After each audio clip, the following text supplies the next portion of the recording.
here's what's happening with their transfer spend. And here's what's happening with their ability to be able to adhere. I think they'll struggle to do it in a longer game if they don't start getting some achievements on the pitch. But here's where they really are. They've spent £800 million on players. They spent $600 million last year. They capitalised that over 8 years. All those players were on 8-year contracts.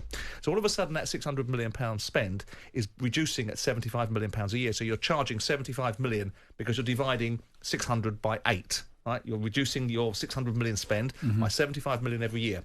He's now had that change because they didn't like it. The football fraternity went, you can't do that over 8 years. We only want it back to 5.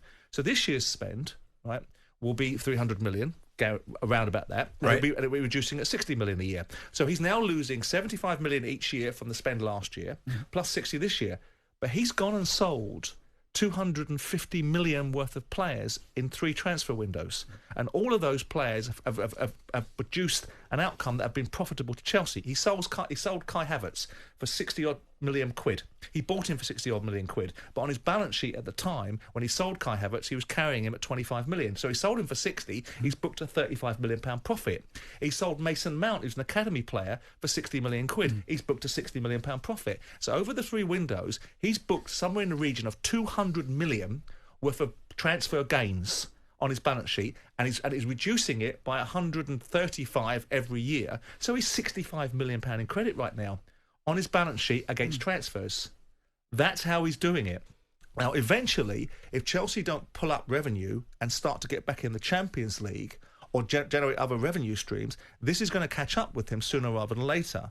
But right now, £800 million worth of spend, it equates to £135 million a year worth of transfer losses, or depreciation. And then you've got 200 million worth of transfer gains on Havertz, on Mason Mount, on Ruben Loftus-Cheek, and on we go. Look who they've sold. But it's a gamble in the longer term. Well, if they don't start doing it, it's a gamble. On the pitch. It's a gamble in terms of the consequence around financial fair play. Now let's look at what the consequence is.